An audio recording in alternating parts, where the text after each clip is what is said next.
Por más de amor es causa perdida. Ten la seguridad que ellos te quieren y que ese cariño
Buenas noches, doctores, ¿cómo están? Buenas noches, doctor. Buenas noches, doctor. Buenas noches. Buenas noches.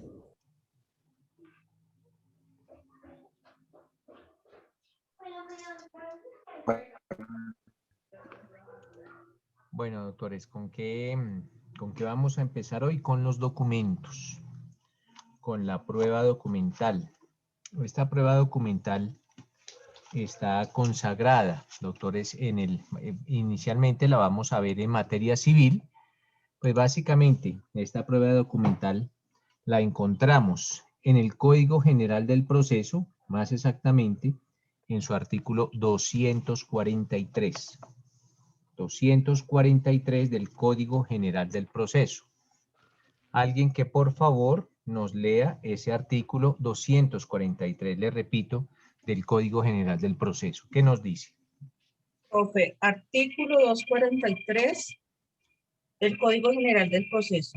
Son documentos escritos, impresos, planos, dibujos, cuadros, mensajes de datos, fotografías, cintas cinematográficas, discos, grabaciones magnetofónicas, videograbaciones, radiografías, talones,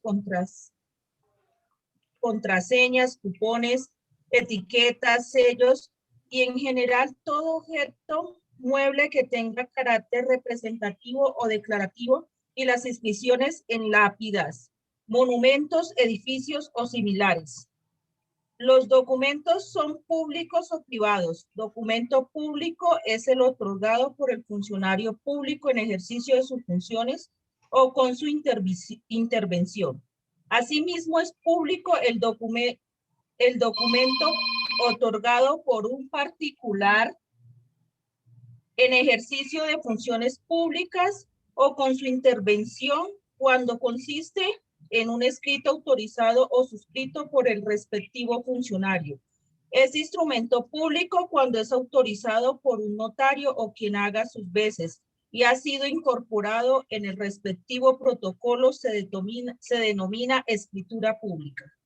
Listo, gracias, Lina María. Entonces, ¿qué vamos a colocar allá en sus apuntes las personas que tomen apuntes? Básicamente, mis doctores, un documento es una cosa mueble. Entonces, siempre documento vamos a tener como definición que es una cosa mueble.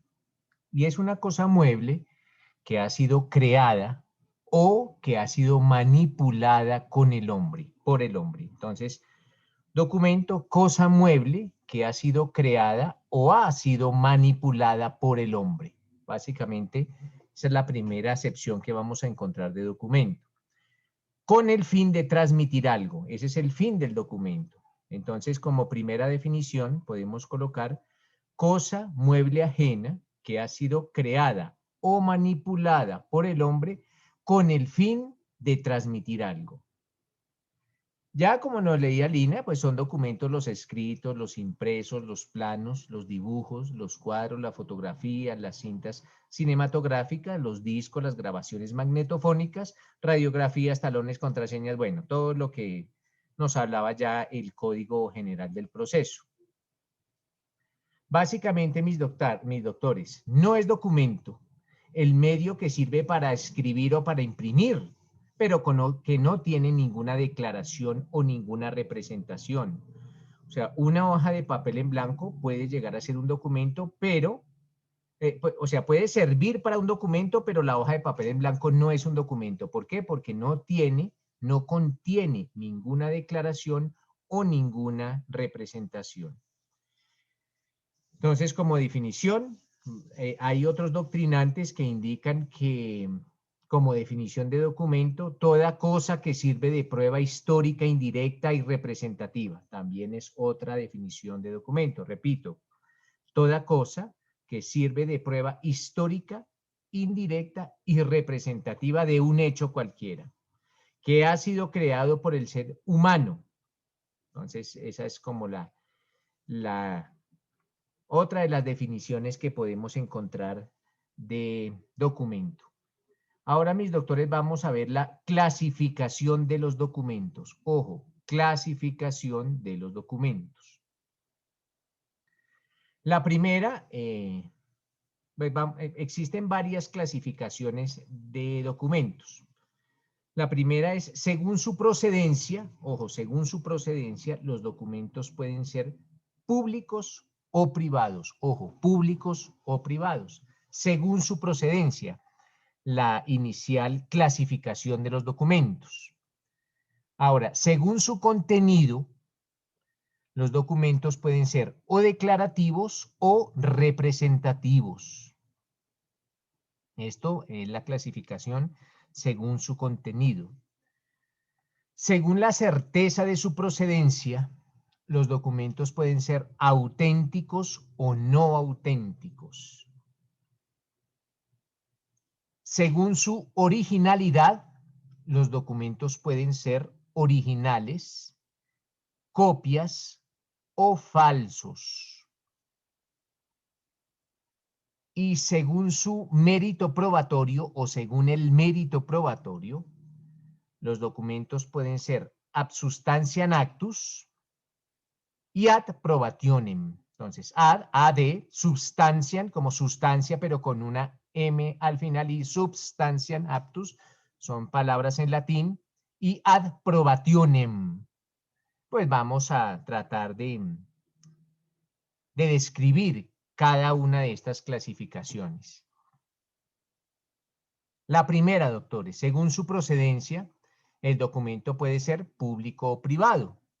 Entonces, doctores, vamos a entrar en materia de documento público. ¿Cuándo un documento es público? Y básicamente, mis doctores, cuando hablamos de documento público, hacemos referencia a aquel documento que ha sido otorgado por un funcionario público en ejercicio de su cargo o en ejercicio de sus funciones o con su intervención. Entonces, básicamente, el documento público es aquel que ha sido otorgado por un funcionario público en ejercicio de su cargo o con su intervención.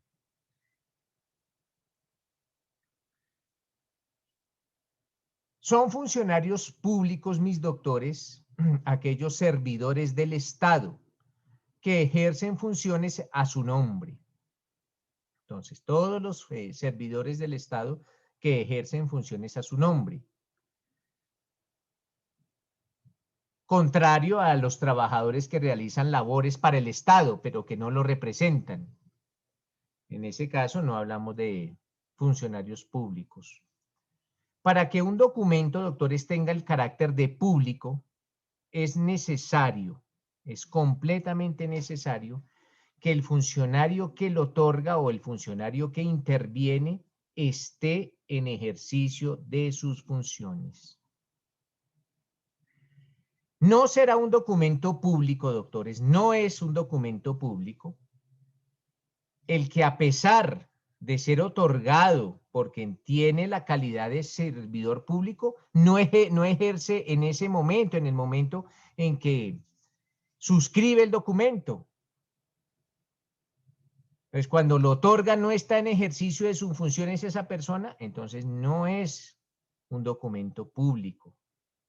Entonces, si el servidor público adquiere una vivienda o firma un pagaré, pues esto lo hace a título personal, no está en ejercicio de sus funciones, a menos que sus funciones sea pues adquirir viviendas, en ese caso sí, pero en caso contrario, pues son manifestaciones de voluntad que esta persona está haciendo a título personal, no como servidor público en ejercicio de sus funciones. Entonces, así sea un servidor público, pues no tiene el rótulo o el carácter de documento público. Como ejemplos de documentos públicos, doctores, podemos colocar certificaciones, resoluciones, decretos, sentencias, constancias, sellos de oficinas públicas o sellos de oficinas notariales, actas de matrimonio,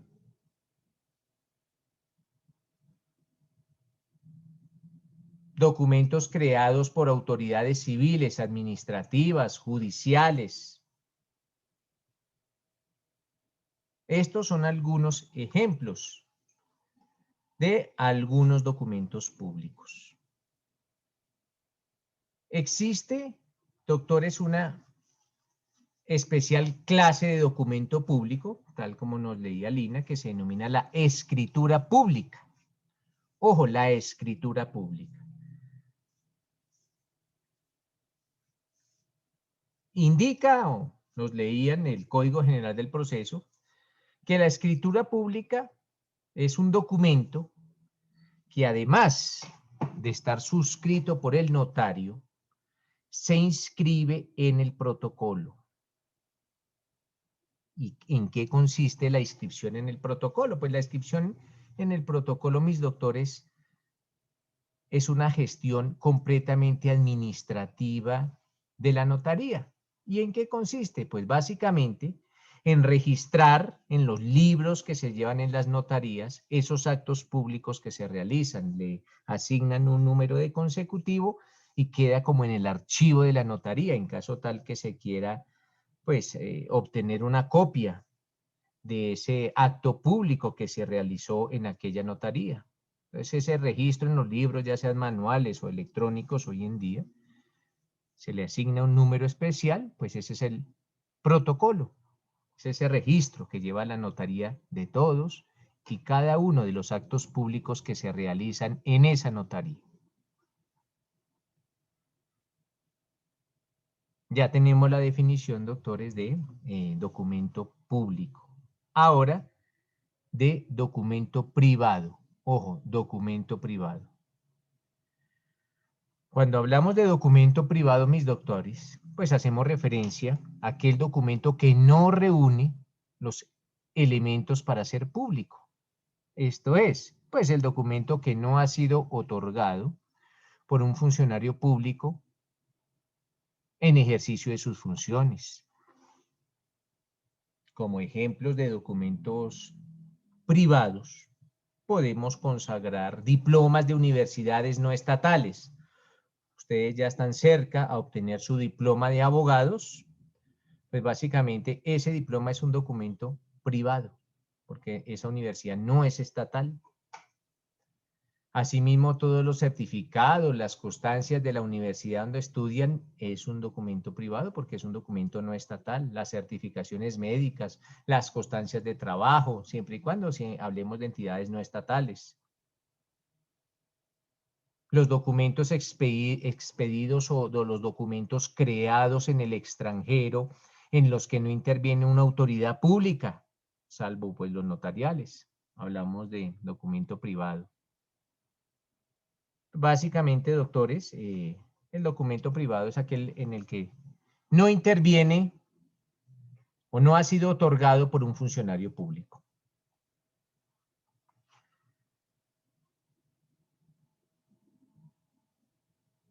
Vamos a estudiar otra clase de documentos, doctores.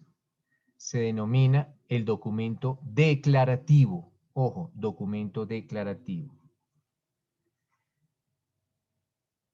Cuando hablamos de documento declarativo, estamos haciendo referencia a aquel que, además de ser creado por una persona humana, tiene como fin realizar una manifestación de voluntad. Y esa manifestación de voluntad busca una consecuencia jurídica o una consecuencia frente a terceros.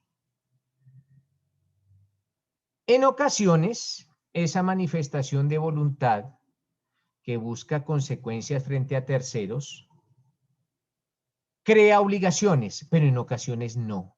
Indistintamente que el documento genere o cree obligaciones o no, pues hablamos de un documento declarativo. Simplemente, el documento declarativo es aquel en el cual un ser humano manifiesta una intención de voluntad.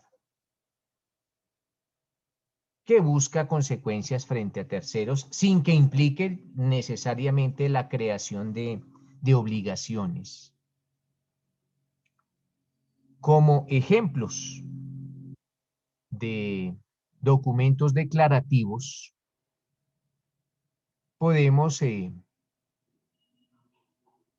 tener los siguientes: los testimonios, los pagarés, las confesiones, etc.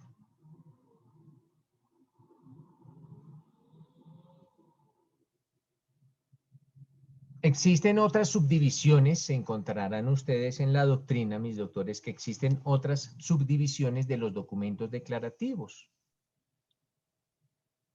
Algunos doctrinantes indican que un documento declarativo puede llegar a ser, la primera clasificación que establecen se denomina documento declarativo de simple ciencia, como los testimonios y las confesiones. Así les denominan algunos doctrinantes, documentos declarativos de simple ciencia. O documentos declarativos dispositivos. Y como ejemplo de documentos declarativos dispositivos, enunciamos el pagaré, un contrato, una promesa de compraventa o una promesa de negocios, una oferta. Esas son dos subdivisiones de estos documentos declarativos. Ahora vamos a hacer alusión o vamos a hacer referencia a los documentos representativos.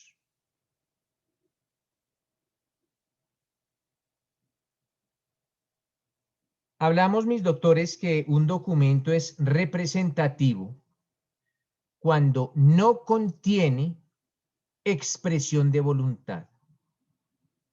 No contiene ninguna expresión de voluntad. Simplemente plasma un hecho o plasma la versión de un hecho.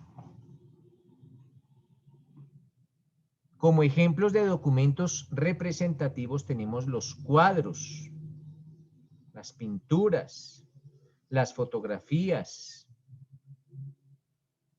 las grabaciones digitales, las grabaciones magnetofónicas.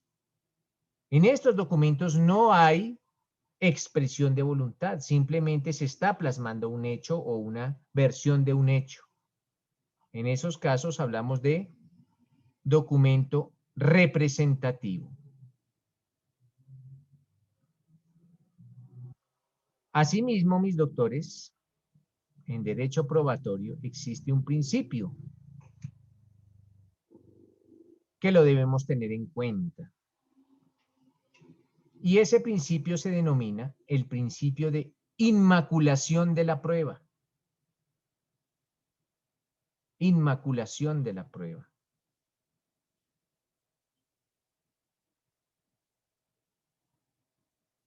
Mácula quiere decir mancha.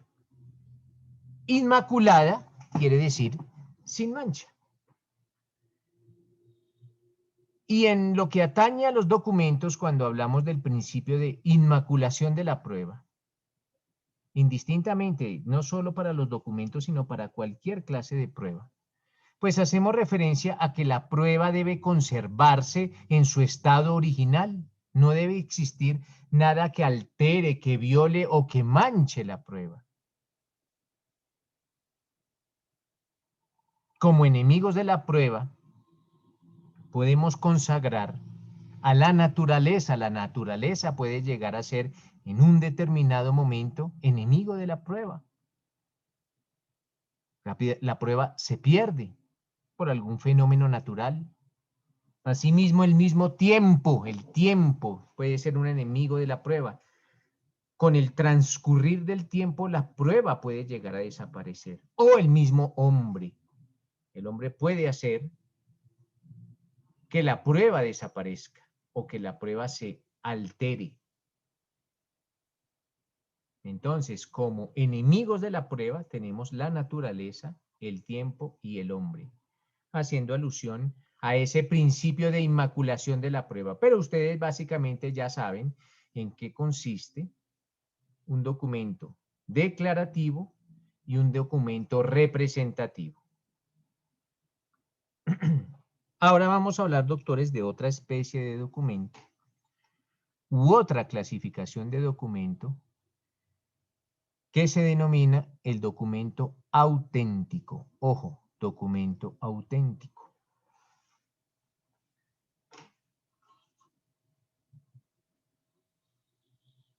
Cuando hablamos, doctores, de documento auténtico, hacemos referencia a ese documento en el cual existe certeza sobre la persona que lo ha elaborado, que lo ha manuscrito o lo ha firmado. Existe certeza de esa persona. Ojo, documento auténtico. Entonces, es documento auténtico cuando existe la certeza sobre la persona que lo elaboró o lo firmó. Existe certeza sobre la persona que elaboró el documento o la persona que lo manuscrito o lo firmó. No confundamos, doctores, no es lo mismo un documento auténtico que un documento autenticado. No, son cosas completamente distintas. Cuando hablamos de documento auténtico, nuevamente le repito, existe certeza sobre la persona que lo ha elaborado, manuscrito o firmado. Eso es el auténtico. Pero cuando hablamos de documento autenticado, estamos haciendo referencia a un documento que es una reproducción mecánica o manual y lleva la certificación de un juez o de un notario o de un funcionario público en el cual se indica que ese documento, esa fotocopia o esa reproducción mecánica, que es una fotocopia, una reproducción mecánica, es fiel copia del original. Eso es un documento autenticado. Es una copia de un documento que tiene una certificación de un juez o de un notario o de un funcionario público en el cual se plasma por parte de este servidor que es fiel copia del original. Ese es el documento autenticado. Y le repito, el documento es auténtico cuando se tiene la certeza sobre la persona que lo ha elaborado, que lo ha suscrito o lo ha firmado.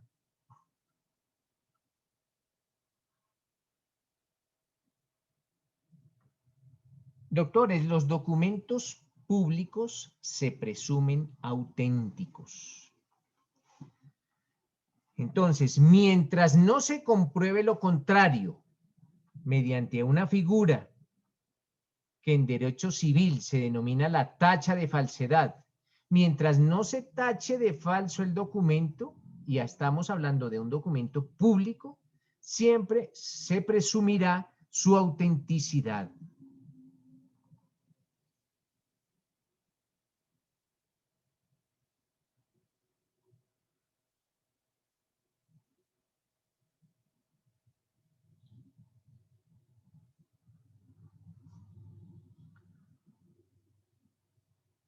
Tenemos claro, doctores, que los documentos públicos se presumen auténticos. Sin embargo, existen algunos documentos privados. Lógicamente, los documentos privados no se presumen auténticos. Pero, en algunos casos, ojo, en algunos casos, los documentos privados son auténticos o se presume su autenticidad en algunos especiales ejemplos de documentos privados. Por regla general o por principio, todos los documentos públicos se presumen auténticos. Todos los públicos. Algunos documentos privados que no son auténticos porque no se presume su autenticidad, algunos documentos privados sí se presumen auténticos. ¿Cuáles? Como primero, los documentos que han sido reconocidos ante un juez o un notario.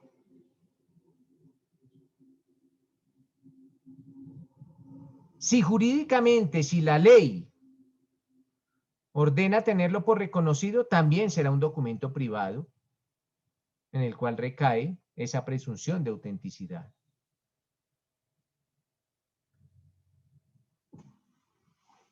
Si el documento fue inscrito en un registro público a petición de quien lo firmó, como por ejemplo los que agregan a una escritura pública cartas de autorizaciones o poderes para la representación legal, pues esos documentos también se presumirán auténticos.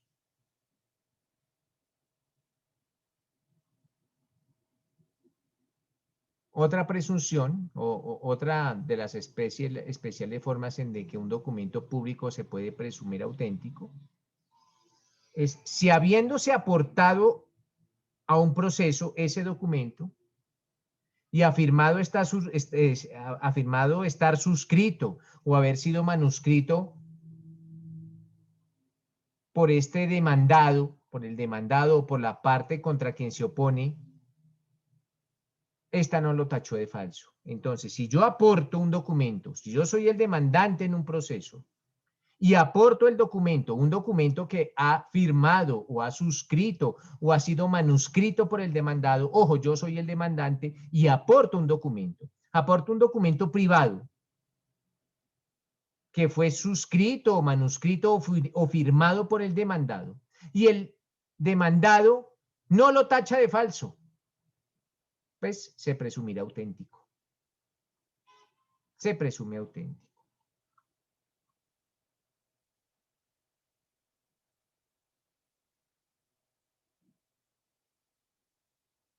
Entonces, doctores, con relación a la presunción de autenticidad de los documentos privados, pues básicamente, con relación a documentos privados, ojo, solo documentos privados, se presumen auténticos los siguientes.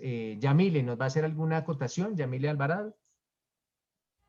Sí, de lo que acaba de decir, funcionan las dos partes, un documento que aporta al demandante o un documento que aporta al demandado que firmó el demandante. ¿Funcionan las dos o solamente en una sola vía? Sí, señora, funcionan las dos. Lo importante, Yamile, es que el documento que se incorporó al proceso no haya sido tachado de falso por la contraparte. Entonces ya se presume auténtico. Listo, gracias. Y esto no, ojo con los civilistas, porque la tacha de falsedad se tiene que utilizar en el momento procesal adecuado. Entonces, en cada procedimiento, pues ustedes verificarán cuándo es la oportunidad idónea para tachar de falso un documento. Y es en esa oportunidad. Si por alguna negligencia o por alguna imprudencia o por alguna impericia el documento no fue tachado de falso en su debida oportunidad procesal, ya no lo pueden hacer y el documento se presumirá auténtico.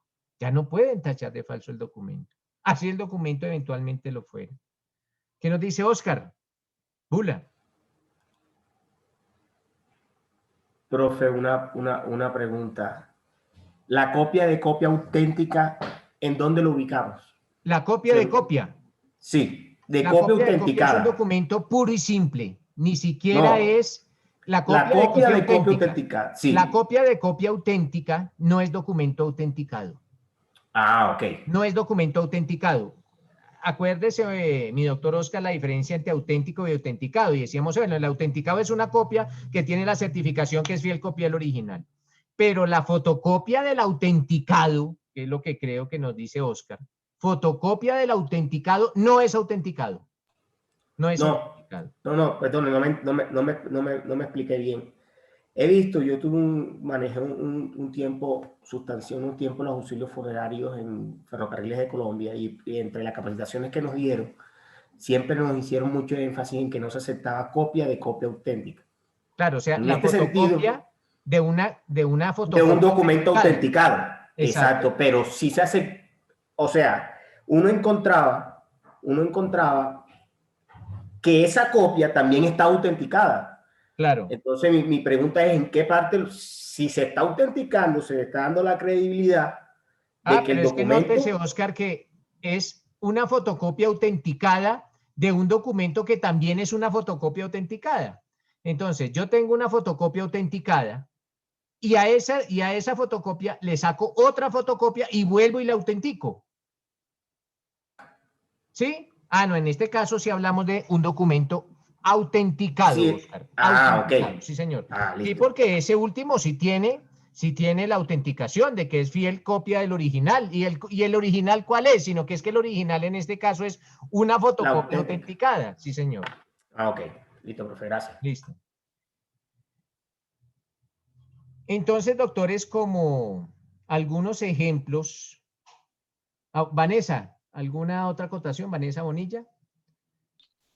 Profe, una pregunta. Cuando en la parte civil, cuando se tacha un documento, eso, bueno, ¿en qué etapa? ¿En la probatoria o Sí, cuando se claro, les da es en ese la etapa traslado? probatoria. Dentro del proceso civil, en la etapa probatoria es donde se tachan de falso los documentos. Cada proceso, Vanessa, tendrá su particularidad. Entonces, ustedes cuando estén estudiando cada uno de los procesales, pues tendrán que auscultar en qué momento se da la fase probatoria y es en esa fase donde se tachan de falso los documentos.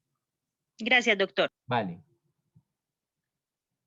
Entonces, doctores, con relación a los documentos privados que se presumen auténticos, pues tenemos inicialmente los libros de comercio.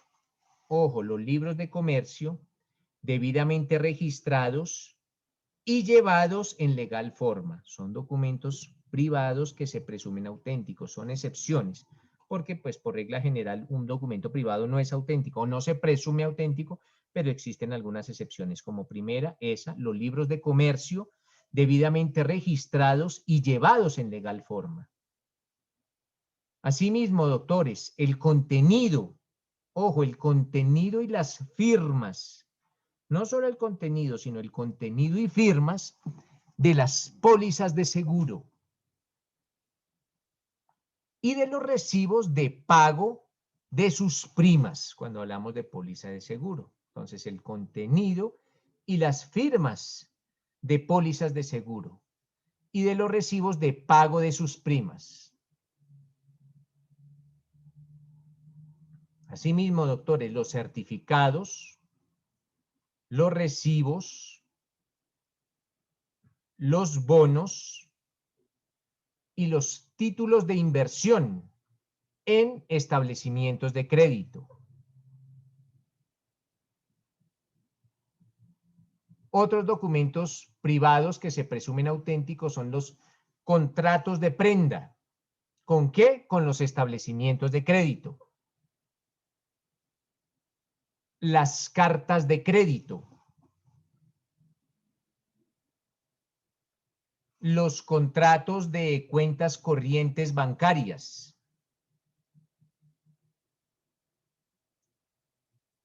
Los extractos bancarios. Los recibos de consignación.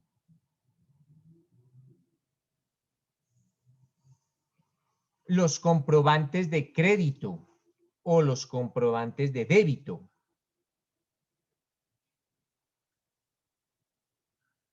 Los comprobantes de entrega de chequeras emitidos por estos establecimientos de crédito.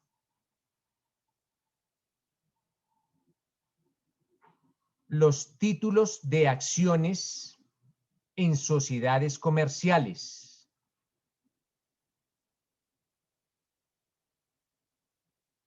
Y los bonos emitidos por estas sociedades comerciales. Los títulos valores. Los certificados. Y los títulos de almacenes generales de depósito.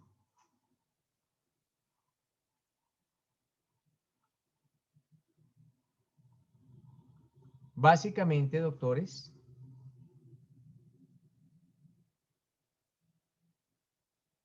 Básicamente estos son algunas especies de documentos privados, ojo, que se presumen auténticos.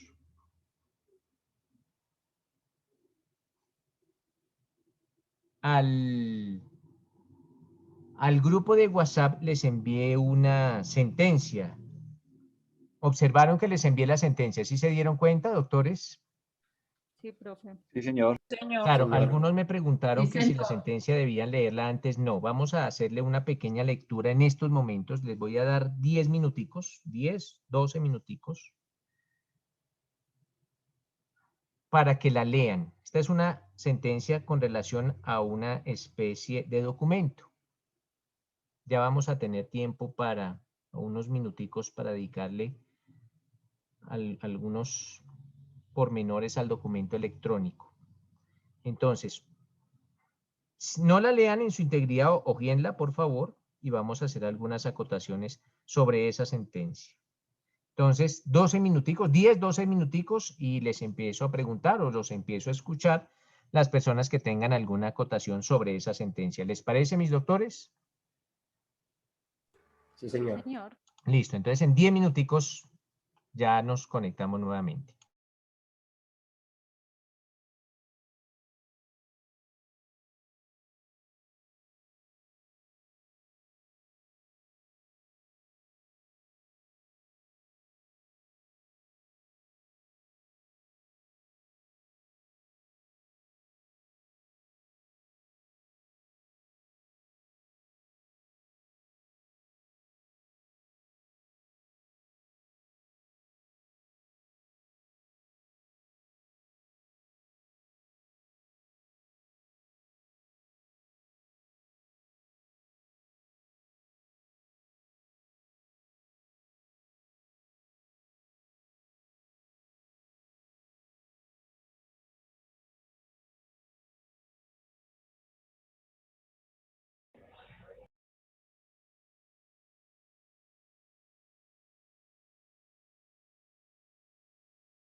Listo, doctores. Antes de hacer cualquier acotación o cualquier comentario sobre esa sentencia y en relación con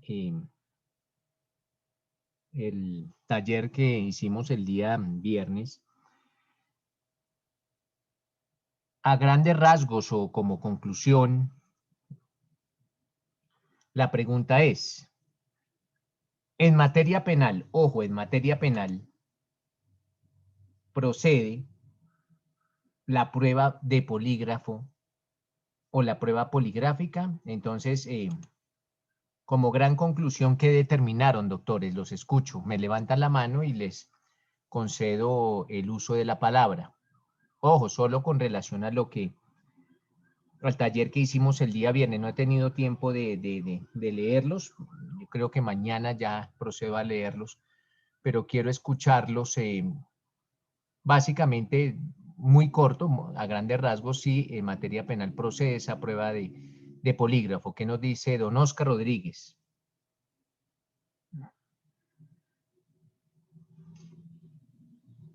Doctor, buenas noches. Buenas noches. Bueno, en materia penal, doctor, no es tomada en cuenta la prueba del polígrafo porque pues esta se basa mucho en la sensibilidad de la persona, ¿no? Pero no puede ser conducente y no puede orientar una respuesta o una toma de decisiones porque sencillamente no todas las personas reaccionan de la misma forma hacia este tipo de pruebas. Me explico. Existen personas que son bastante sensibles y con solo sentir el nerviosismo puede estar afectando totalmente la prueba siendo inocente. Entonces, no da la certeza de la prueba, es utilizada en muchas ocasiones en la toma de decisiones de pronto estratégicas en cuanto a la vulnerabilidad de la información que maneja la persona, pero no es tomada en cuenta como una prueba porque es muy fácil de tumbar prácticamente con un dictamen médico. Vale, muchas gracias, don Oscar. ¿Qué nos dice don Miguel Roncancio? Profe, lo que yo pude determinar es que no sirve como medio de prueba porque se limita a hechos circunstanciales. Y ya la Corte estableció que el polígrafo no sirve para determinar hechos punibles circunstanciales. Entonces, por esa razón y por temas de la humanidad también, uno de los argumentos es cómo es sometida la persona al trato que se le da para efectuar la prueba, es decir, someterlo a las limitaciones que tiene como ser humano para determinar si está diciendo sí o no la verdad. Entonces, por esa razón, la argumentación de la Corte es que lo descarta como medio de prueba penal. Sí, señor. Gracias, Miguel. ¿Qué nos dice Vanessa? Bueno, profe, bueno, ahí dice que no, la Corte dice que no, porque no puede mostrar, dice que no tiene, o sea, que el polígrafo no tiene como finalidad la demostración de un hecho procesal, que solamente sirve para la valorización de un testimonio, si la persona miente. Valoración. La valoración, perdón, la valoración de un testimonio, si la persona miente o no miente. Y que tampoco no hay credibilidad y no comprueba pues unos hechos, unos elementos circunstanciales de la conducta investigada. Perfecto, gracias. Vanessa, ¿qué nos dice don Jorge? Don Jorge Romero. Sí, doctor, buenas noches. Algo Buenas que de noches. pronto no coloqué yo en el texto que nos envió, pero de acuerdo a lo que había dicho inicialmente el compañero, existe también Oscar Rodríguez, ¿no? Que dice que el nerviosismo puede alterar a la persona. Conozco de mano propia con algunos técnicos que manejan este gremio, este tema del polígrafo, también se puede adulterar, también se puede manipular bajo conducta. Se puede adiestrar de una manera tal a la persona que manipula automáticamente el polígrafo. Entonces también también no sería prueba penal porque adulteraría la veracidad del resultado. Tan es así, tan cierto, que estos técnicos lo pudieron descubrir bajo estudios con norteamericanos, que es donde nace el polígrafo. Listo, gracias, Jorge. ¿Qué nos dice Oriana? Buenas noches, profe. De acuerdo a lo que leí, pues para mí y el concepto pues basado en la sentencia no es apto, porque esta prueba lo que demuestra son cambios físicos y neurofisiológicos de la persona, más no comprueba hechos o circunstancias que se estén, pues que lleguen en este caso. Entonces el juez para eso te puede basar en otro tipo de pruebas para poder dar algún tipo de fallo. Gracias, Oriana. Edwin. Gracias. Edwin Mera. Buenas noches, doctor. ¿Cómo está? Bien, cuénteme, hombre Edwin. Doctor, pues lo de la prueba Bien, doctor. Pues, doctor, lo de la prueba polígrafo podría ser utilizada como un instrumento de orientación en la parte de investigación y de criminalística, pero que sea una prueba contundente no, porque para utilizar o probar si una técnica científicamente, si una persona está mintiendo o no, pues para eso están las pruebas que hacen los psicólogos jurídicos y forenses y lo mismo los psiconeurólogos, doctor. Eso es. Listo, Edwin Meri. Gracias, Edwin. ¿Qué nos dice Mónica? Sí, señor. Hola, profe, buenas noches.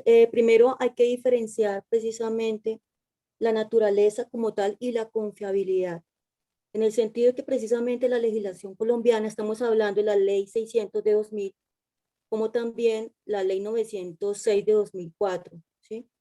Nos dice que adiciona la posibilidad de practicar pruebas no previstas en el código siempre y cuando se respeten los derechos fundamentales en concordancia con el principio de libertad probatoria. Entonces, esto es lo que establece como tal las dos legislaciones, ¿sí? Pero siempre y cuando se respeten los derechos humanos. Adicional, tanto la ley 600 de 2000 como la ley 906 de 2004 deben tener en cuenta los valores y criterios de la sana crítica. Es decir, estamos hablando que siendo discrecional la facultad del funcionario judicial en atribuir la credibilidad de los testimonios rendidos, ¿sí? Entonces, ya analizando como tal la naturaleza, no procede como tal la confiabilidad. Listo, Kimberly. Profe, buenas noches. En cuanto a la sentencia, igual, pues con base en todo lo que comentaban mis compañeros, igual pues considero que el examen no procede porque lo que busca, o bueno, lo que haría sería sustituir al juez en su función de valoración del testimonio, porque en sí el polígrafo no busca demostrar un hecho, sino que la finalidad es ofrecer un diagnóstico de un sujeto que está siendo sometido a un interrogatorio y determinar así si está diciendo la verdad o no. Listo. ¿Qué nos dice Juan Diego? Doctor, bueno, aparte de lo que ya dijeron todos los compañeros, en Colombia no procede el polígrafo como prueba en materia penal, doctor, porque digo yo, esencialmente lo que busca es sustituir la función del juez. Me parece muy importante, o quiero resaltar lo que decía en la sentencia en la parte donde dice que el testimonio debe ser valorado bajo las pautas legales, contrastados con la sana crítica, las reglas de la experiencia y la persuasión racional. Esto no lo puede determinar el polígrafo. Por eso es uno de los puntos que argumenta la Corte por lo que no procede el polígrafo como prueba en materia penal. Listo. Y por último, Lina María.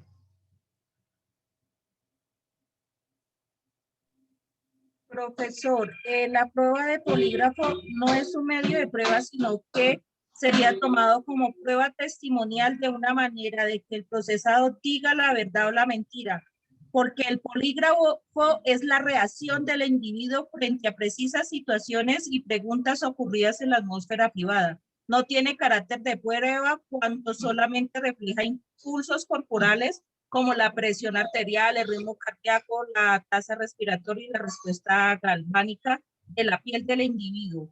que esas manifestaciones podían derivarse de factores diversos al de responder con la verdad o la mentira a preguntas formuladas. Bueno, les pregunto, doctores, pues básicamente todos coincidimos en que en materia penal la prueba de polígrafo no es admisible. Pero la pregunta es, doctores, ¿qué saben ustedes con relación a la admisibilidad del polígrafo en materia laboral? Ojo, en materia laboral. Ya desechemos materia penal. Ya sabemos que en materia penal no es admisible. Pero, ¿qué opinan con relación a la admisibilidad de la prueba de polígrafo o de la prueba poligráfica, no en materia penal, sino en materia laboral?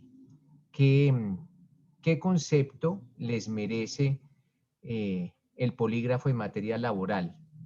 ¿Qué nos dice Edwin Mera?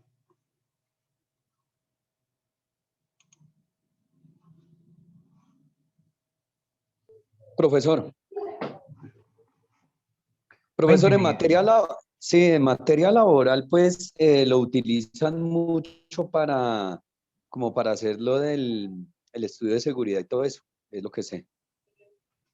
Lo utilizan como medio de parte del estudio de seguridad que le hacen a las personas para admitirlos o no. Que eso es lo que hacen en algunas agencias y eso.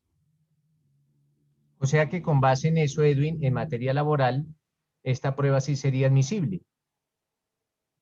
Pues ellos sí la admiten, doctor. Sí, señor. Perfecto. ¿Qué nos dice Juan Diego?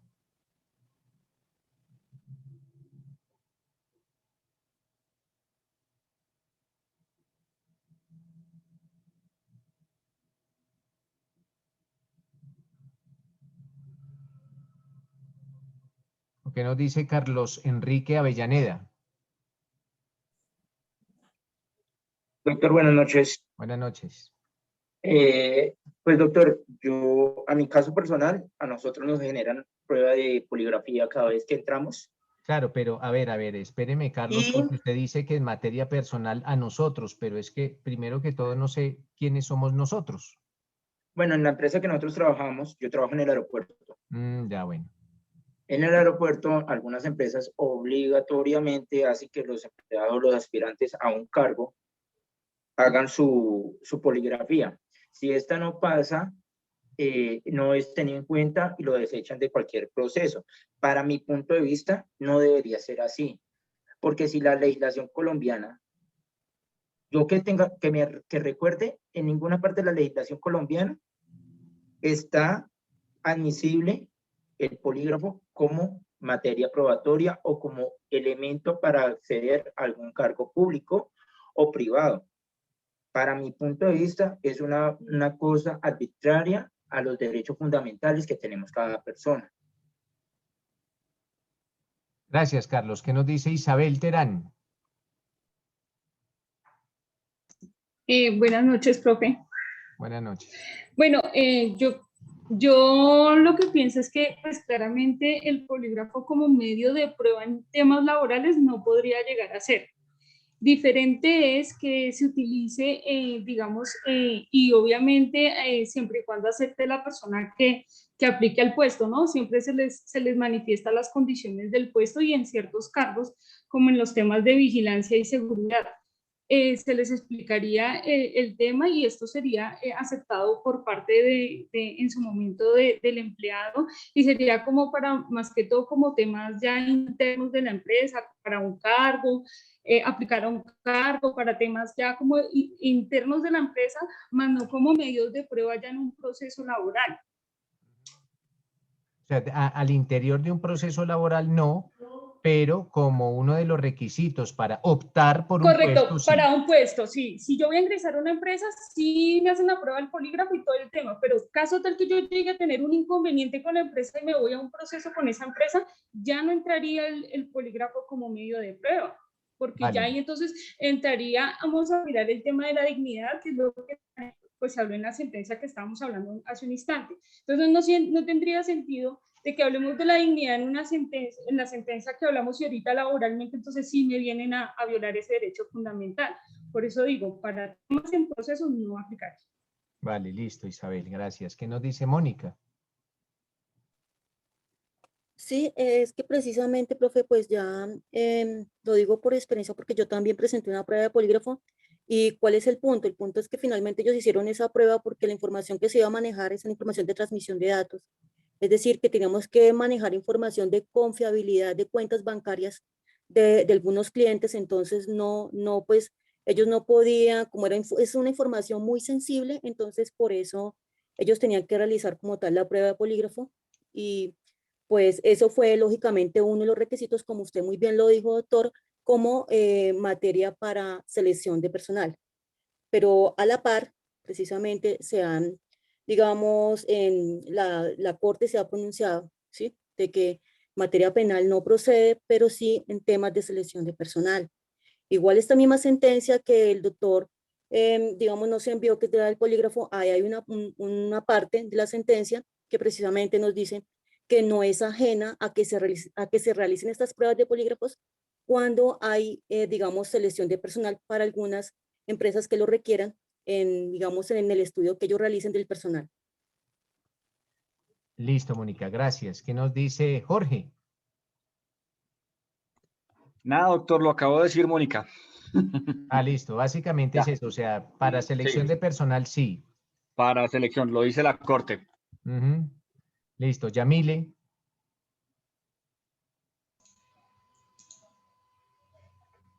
Yo creo que para temas administrativos la prueba de polígrafo puede ser un apoyo para tomar decisiones, pero en temas judiciales, ya sea laborales o cualquier tema civil, el mismo penal no debe considerarse. Listo, Yamile. Lina María.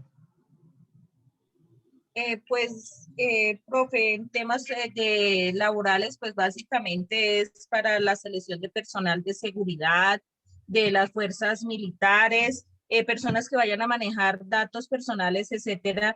En ese sentido lo hacen es para seleccionar un personal idóneo que no vaya a faltar como a poner en riesgo la seguridad de las instituciones. En este caso sí es utilizado en temas laborales, pero ya para procedimientos laborales jurídicamente no. Listo. ¿Qué nos dice don Leonardo Polanía? Doctor, buenas noches. La prueba igual, así como lo dice la sentencia que leímos el viernes referente a que dicen que la prueba pues es manipulable como tal en la parte penal, en la parte laboral también lo es y lo digo por experiencia propia porque con una empresa que yo trabajé nos hacían prueba de polígrafo en el momento ya de ingresar a laborar. Y digamos le hacen a uno preguntas como tan, pues que yo no le encontraba sentido donde le dicen a usted que si usted va a entrar a la empresa a robar, ¿sí? Pues yo no creo que si uno está detrás de un trabajo, la persona por más deshonesta que sea, vaya a decir que sí. Y adicional a eso le dicen que si usted va a entrar a la empresa a llevarse un clip, ¿sí? O sea, es algo que, digamos, una sola situación lo puede determinar que usted tenga un trabajo, digamos, de la universidad y saque un clip y se lo lleve y eso no quiere decir de que sea, digamos, algo que usted sea ladrón o algo. Y lo digo porque digo que sí es manipulable porque un compañero de la empresa donde yo laboré hace unos años, el pelado manejaba nómina y contratación y al pelado le hicieron la prueba de polígrafo, la pasó, mejor dicho, perfecto, lo contrataron para manejar nómina y todo ese tema. Y como a los 6 meses había ingresado 3 trabajadores falsos a la nómina y estaba defalcando la empresa por robo continuo como tal, ¿sí? O sea, él los había ingresado al sistema y le hicieron la prueba de polígrafo y la pasó, mejor dicho, a la maravilla. Entonces pienso que es igual de manipulable tanto en la parte penal como en la parte laboral. O sea, yo no lo considero, digamos, como que sea algo determinante para decir que es que ese es el empleado indicado que hay que contratar para la compañía. Listo, Leonardo, gracias. ¿Quién más? ¿Lina María? ¿O dejó la mano levantada? No, profe, ya bajo la mano, qué pena. Ah, perfecto. Don Oscar Bula. Profe, yo no sé en qué parte fue que lo leí, pero si bien es cierto no existe una normatividad que maneje esa situación, yo creo que sí es potestad o discrecional de la entidad. Si ellos en su saber o ellos en su política como tal tienen que hacer tienen estipulado el hacer esta práctica, y después que se le informe a la persona que está aspirando a un cargo, creo que sí lo pueden hacer sin ningún problema. Vale, perfecto. Listo. Entonces, doctores, pues básicamente todos tienen la razón. En materia penal no, pero en materia laboral, aunque no se puede adjuntar a un proceso como tal, sí es potestativo de los empleadores, sí es potestativo, tanto así que se recurre a dicha prueba con alguna regularidad. Ustedes, bien lo ha dicho, muchos han sido ya objeto de prueba poligráfica. ¿Pero para qué? Pues básicamente para acceder a algunos cargos. Y esto hasta ahora no existe algún pronunciamiento por parte de las autoridades en materia laboral que prohíban, ojo, que prohíban la utilización de la prueba de polígrafo para optar por puestos. Y como lo dijo el compañero anteriormente, esto ya será potestad del empleador si utiliza o no utiliza la prueba poligráfica. Ahora, doctores, con relación a esta sentencia y a estos minuticos que les dimos sobre el documento electrónico sin una lectura a profundidad, ¿qué podemos extractar? Yamile, por favor. De la sentencia C356, lo que logro extractar es que básicamente la Corte Constitucional, dentro de su sustento, digamos, razón de decisión, trae a colación el concepto que se ha acogido del modelo de la Comisión de las Naciones Unidas para el Desarrollo de Derecho Mercantil Internacional, la CENUDMI, respecto a lo que significa equivalencia funcional, y dice que el documento electrónico está en capacidad de brindar similares niveles de seguridad que el papel, tanto en forma, fiabilidad, inalterabilidad y rastreabilidad, y que es válido utilizarlo como medio probatorio. Lo restringe para dos casos en particular, que básicamente no cumpliría y no funcionaría igual que un documento físico, que es cuando hay obligaciones contraídas por el Estado colombiano en virtud de convenciones o tratados internacionales, y cuando la ley explícitamente menciona que el documento debe estar impreso. Para temas de fuerza probatoria, igualmente la Corte reconoce que el documento electrónico cumple con todos los conceptos de la sana crítica, y además que da validez y eficiencia como cualquier documento original. Básicamente eso, doctor. Listo, Yamile. ¿Qué nos dice don Leonardo?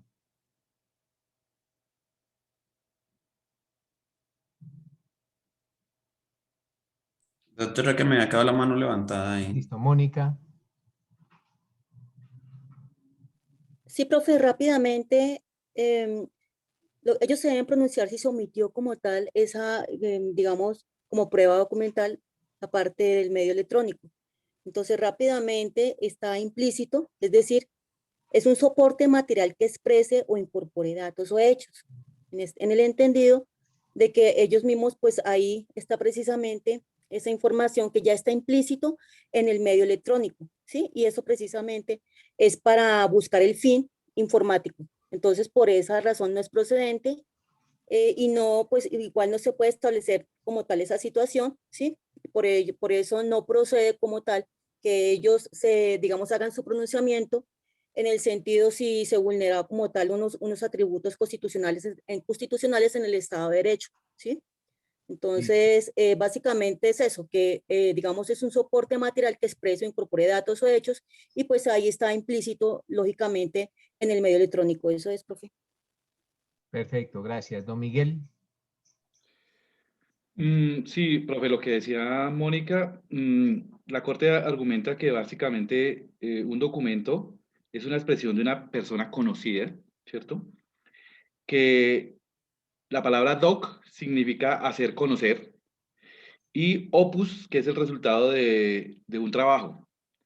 Y que eso no, digamos, no es similar a un documento y entonces ponen un documento electrónico es similar a un documento en papel y que no solo en papel, sino que también puede estar en piedra, en tela, en otro material, en otros materiales que no necesariamente tienen que ser documentos de papel donde el humano puede expresar la voluntad, ¿cierto? Entonces, los medios electrónicos lo establecen en varios artículos, en la ley 270, en el artículo 95, el 148, el 294, explican las razones por las que en esos artículos se dejó clara y abierta que era un soporte material el documento, entonces que por esa razón lo declara exequible.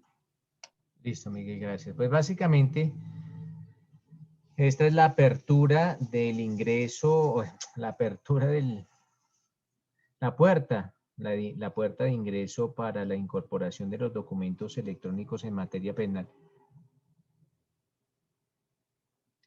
Pero bueno, de este tema vamos a dedicarles unos minutos todo a lo referente al documento electrónico. Por ahora, doctores, otro temita que vamos a tocar es el inherente a las copias. Ojo, a las copias. Entonces, ese es el tema que vamos a tocar en este preciso momento. Las copias. Y básicamente, doctores, tenemos que tener claro en qué consiste una copia. Básicamente, una copia es una reproducción y esa reproducción puede ser manual o puede ser mecánica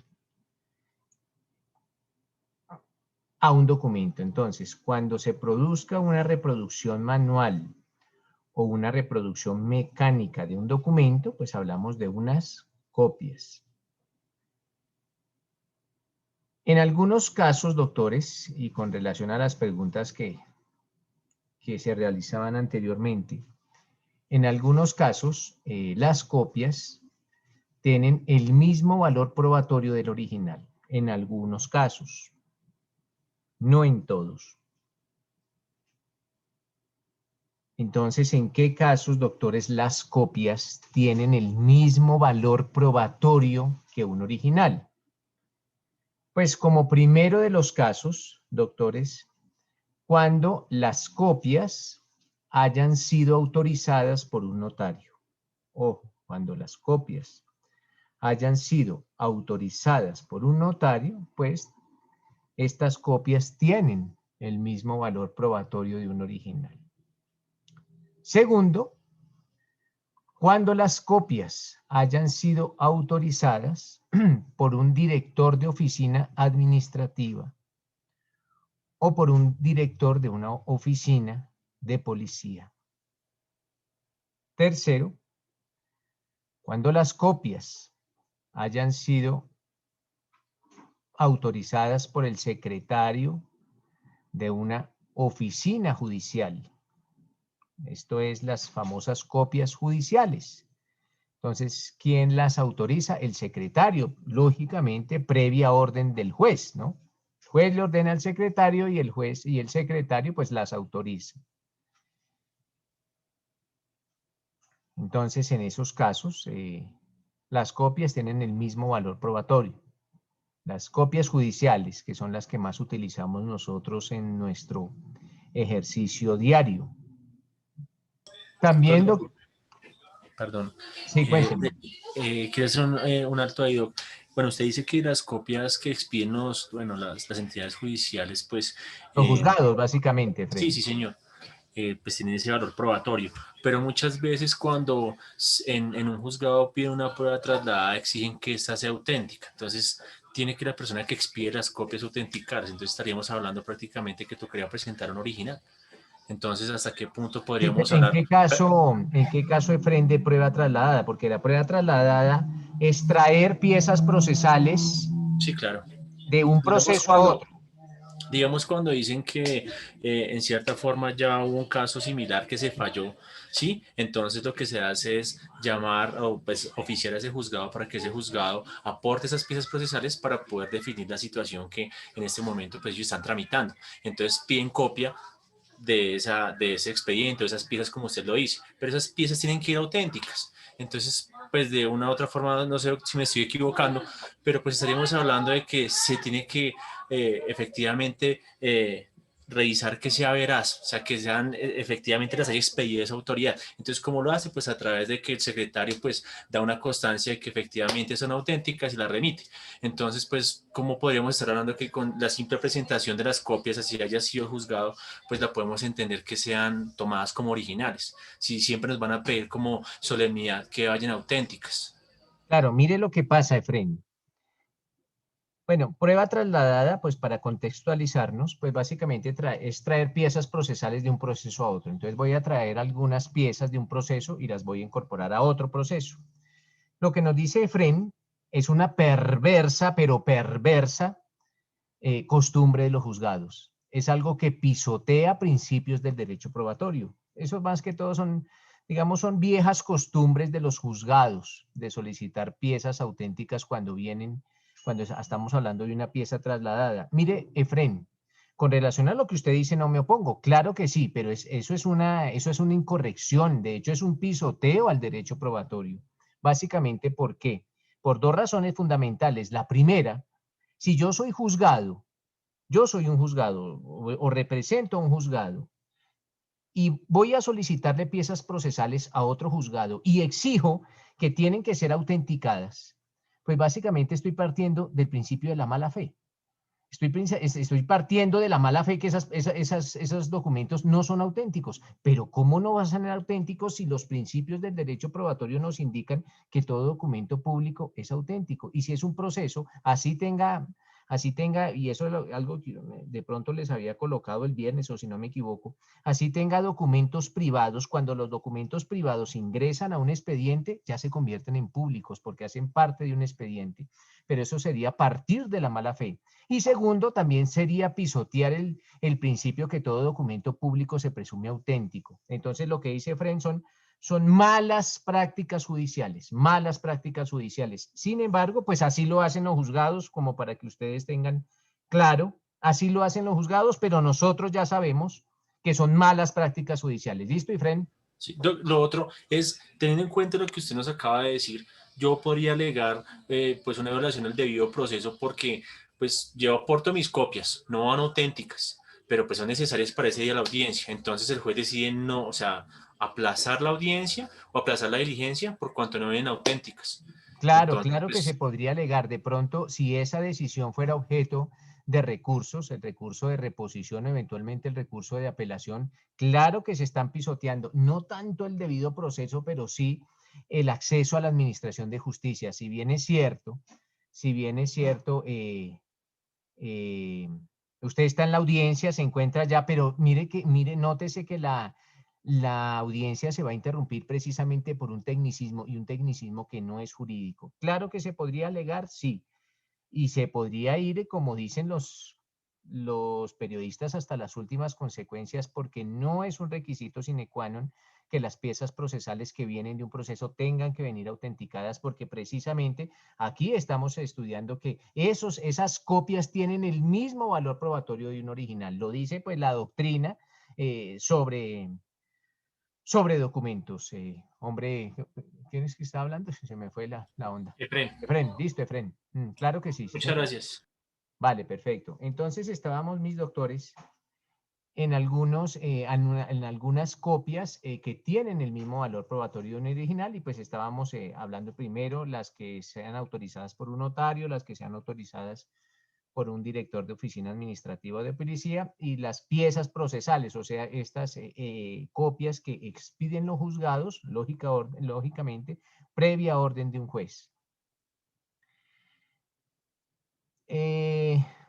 Bueno, ya nomás, estas son como las formas en que tienen el mismo valor probatorio las copias que los originales. ¿En qué consiste, mis doctores, el acto ya de autenticación? Ojo, autenticación de una copia. Ya vamos a hablar, acuérdense la diferencia entre la prueba auténtica y la prueba autenticada. Pero vamos a hablar con relación a ese acto y a ese acto de autenticación de una copia. Pues básicamente un acto de autenticación de copia es una afirmación que realiza un notario o que realiza un funcionario público, que una reproducción o una fotocopia, con nosotros la conocemos popularmente, sino que vamos a utilizar el lenguaje técnico, es una reproducción, porque la reproducción puede ser mecánica o puede ser manual. Entonces, doctores, el acto de autenticación de una copia es ese acto o esa afirmación, básicamente, esa afirmación que realiza un notario o un funcionario público, que una reproducción es fiel copia del original que ha tenido a la vista. Eso es básicamente un acto de autenticación de copia. Ojo, es esa afirmación, es cuando nos dice el notario o el funcionario público que esa reproducción es fiel copia del original y que ese original lo ha tenido a la vista. En ocasiones son sellos o son afirmaciones escritas y son sellos, ¿por qué? Por la gran cantidad de documentos que se tienen que autenticar. Entonces, para ser un poco más prácticos, algunos funcionarios utilizan sellos. Listo, mis doctores. Vamos a hablar del valor probatorio de los documentos. Ojo, valor probatorio de los documentos.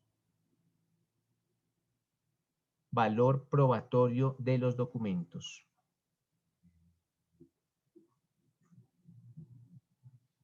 Según lo que se quiera probar dentro de un proceso, según lo que se quiera determinar dentro de un proceso, la ley misma les asigna un valor o un mérito de convicción a ciertos documentos.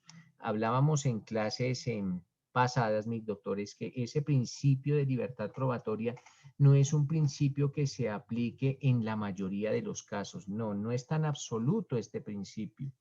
¿Por qué? Porque para determinados actos, mis doctores, la ley exige determinadas formalidades. Entonces, es necesario, ¿y a dónde voy? Cuando estoy hablando que determinados actos o determinados hechos necesitan determinadas formalidades. La misma ley nos exige que en determinados negocios jurídicos estos tienen que plasmarse por escrito, porque la ley es la que lo está indicando. Básicamente se tiene que elevar un documento, es necesario un documento, es necesario celebrar un documento y no se admite ninguna prueba distinta. Ojo con lo, acuérdense de lo que hablamos con la conducencia, no será legal determinar por pruebas distintas a los documentos ciertos actos jurídicos. Primero, mis doctores, ¿qué debe obrar por escrito? ¿Cuándo se debe elevar a documento ciertos negocios? Primero, ejemplos, podemos dar la compraventa. Ojo, la compraventa o la permuta o la donación o la antícresis o el usufructo o la hipoteca de bienes inmuebles. Entonces, en lo que tiene que ver con bienes inmuebles, ojo, bienes inmuebles, la compraventa, la permuta, la donación, la antícresis, el usufructo y la hipoteca. Todos esos negocios siempre tendrán que plasmarse por escrito. Repito, bienes inmuebles, compraventa, permuta, donación, antícresis, usufructo e hipoteca. Esos son los negocios que se tienen que celebrar mediante documento. Otra de las exigencias que nos hace la ley a ciertos negocios que se tienen que realizar por documento. La venta o cesión de derechos herenciales. Ojo, venta o cesión de derechos herenciales. También tienen que obrar en un documento. Entonces, en esto tenemos que tener especial cuidado. Y especial cuidado, ¿por qué? Pues básicamente siempre vamos a necesitar un documento. También, doctores, ojo, también en los testamentos. Los testamentos deben obrar por escrito. Las capitulaciones matrimoniales. Las declaraciones de la unión marital de hecho. También, ojo, declaración de la unión marital de hecho. O de la sociedad patrimonial de hecho. Los matrimonios. los matrimonios, los reconocimientos de hijos extramatrimoniales,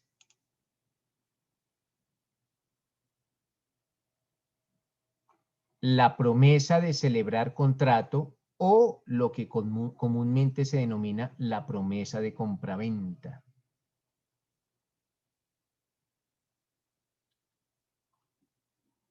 La constitución de sociedades comerciales, salvo las sociedades unipersonales.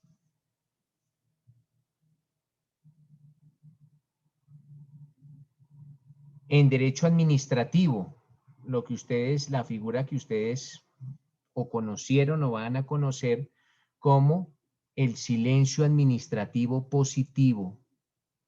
Si no la han visto, pues la verán en su derecho administrativo. El silencio administrativo positivo. Los títulos valores.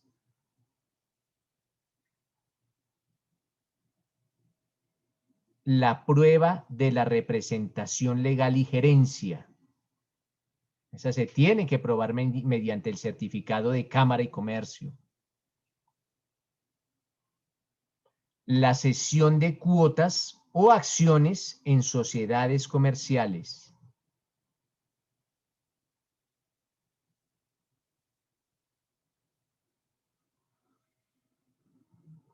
Y la constancia de pago de títulos valores.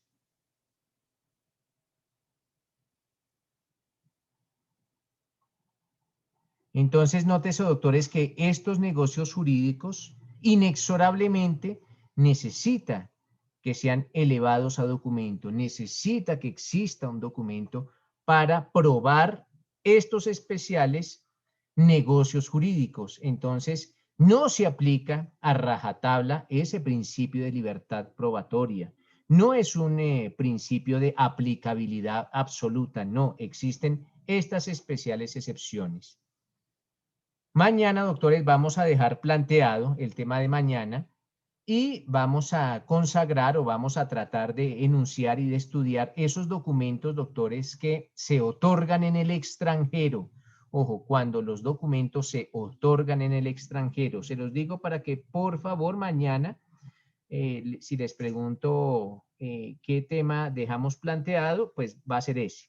Los documentos que se otorgan en el extranjero. ¿Listo, mis doctores? Listo, doctor.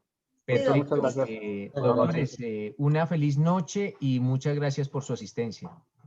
Gracias, doctor. Gracias, Doctor, buenas noches. Muchas gracias. Doctor, gracias. Descanse. Gracias, doctor. Buenas noches.